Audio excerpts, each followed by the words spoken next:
Hello everyone, welcome back to the Patels e learning zone. Friends, આપણા જે વિકલન chapter છે એની અંદર 4 માર્ક્સના જે દાખલાઓ છે એમાં વધુમાં વધુ પૂછાતા દાખલાઓ એટલે મહત્તમ અને ન્યૂનતમ કિંમતો મેળવો આ દાખલાઓ છે. બરાબર, એટલે કે મહત્તમ અને ન્યૂનતમ કિંમત મેળવો. હવે મહત્તમ અને ન્યૂનતમ કિંમતો મેળવવા માટે તમારે અમુક સ્ટેપ્સ ફોલો કરવાના છે જે દરેક દાખલામાં સેમ જ રહે છે. એ સ્ટેપ્સ જે છે એ દરેક દાખલામાં સેમ જ રહેશે. તો આજના લેક્ચરની અંદર હું માત્ર ને માત્ર એ સ્ટેપ્સની જ ચર્ચા કરવા માંગુ છું. બરાબર, જેથી કરીને તમે એક્ઝામની અંદર 4 માર્ક જે છે એ કન્ફર્મ કરી શકો. તો એના માટે તમારું પહેલું સ્ટેપ, હવે તમને દાખલાની અંદર કોઈ પણ એક જાતનું વિધેય આપેલું હશે, તમે એના પર ફોકસ કરો કે એ વિધેય કયું છે. જો તમને ખર્ચનું વિધેય આપેલું હોય તો તમને દાખલામાં કીધું હશે તમે ન્યૂનતમ ખર્ચ મેળવો, તો તમને ન્યૂનતમ ખર્ચ મેળવવાનું કીધું હશે. કેમ કે કંપની ક્યારેય ખર્ચ મહત્તમ બનાવવા ઈચ્છતી નથી, ખર્ચને શું કરવા ઈચ્છે છે? ન્યૂનતમ.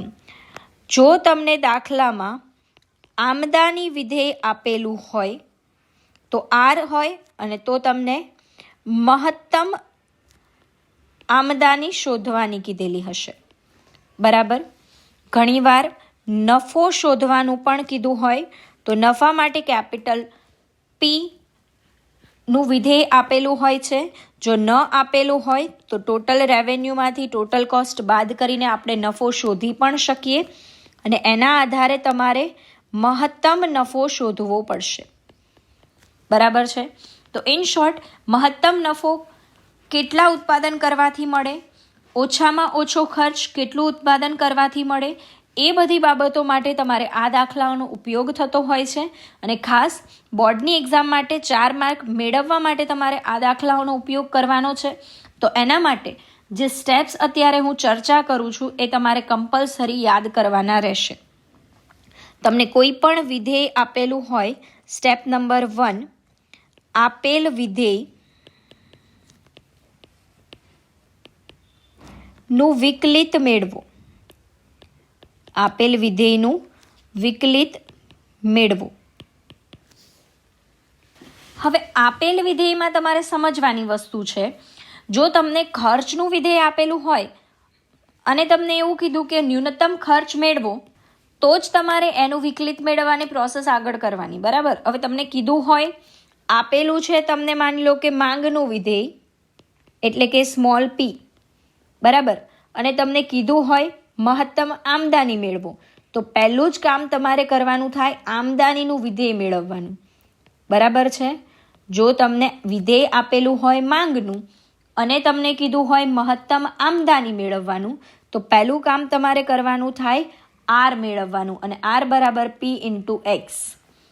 જેમ તમને કીધું હોય આપેલો હોય આર અને કોસ્ટ અને કીધું હોય કે મહત્તમ નફો મેળવો, તો પહેલાં તમારે નફાનું વિધેય મેળવવું પડે. બરાબર, એ વિધેય મળે પછી જ તમારે એનું શું કરવાનું?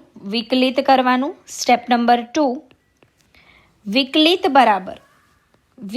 બરાબર 0 મૂકીને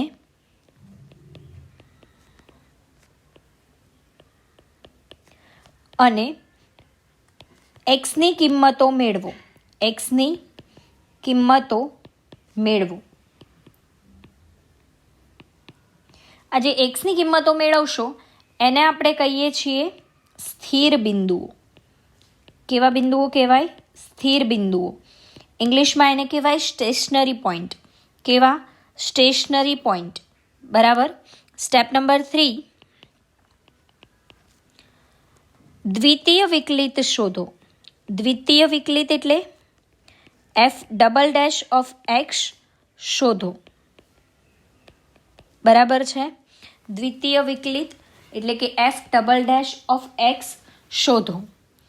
f' ઓફ x મળ્યા પછી ચોથું સ્ટેપ, મળેલ એક્સની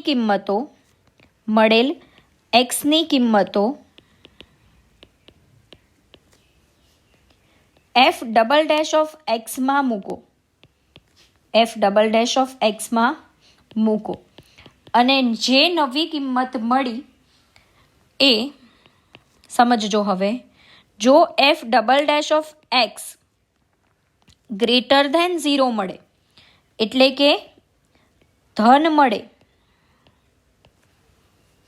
તો એક્સની એ કિંમત માટે વિધેય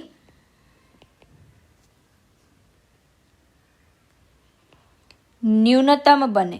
શું બને? ન્યૂનતમ બને. અને જો એફ ડબલ ડેશ ઓફ એક્સની કિંમત 0 કરતાં ઓછી મળે એટલે કે જો તમને એની કિંમત ઋણ સંખ્યામાં મળે છે તો એક્સની કિંમત માટે એ વિધેય મહત્તમ બને, વિધેય મહત્તમ બને. બરાબર છે. અને જો તમને દાખલામાં કીધું હોય કે ન્યૂનતમ અને મહત્તમ કિંમત શોધો તો જ તમારે સ્ટેપ નંબર 6 કરવાનું થશે. બરાબર.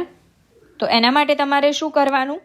તો કે જે તમારું મુખ્ય વિધેય હતું, મુખ્ય વિધેય એમાં એક્સની કિંમતો મૂકો, એક્સની કિંમતો મૂકો. એક્સની જે કિંમત માટે તમને ન્યૂનતમ મળતું હતું એ કિંમત મૂકવાથી ન્યૂનતમ કિંમત મળે અને એક્સની જે કિંમત મૂકવા માટે તમને મહત્તમ, જેનાથી 0 બનતું હતું એનાથી તમને મહત્તમ કિંમત મળે. ક્લિયર? તો આ 6 સ્ટેપ તમારે કમ્પલસરી યાદ રાખવાના છે, તો જ તમે 4 માર્ક્સને અચીવ કરી શકશો. Thanks for watching. જય હિન્દ, જય ભારત.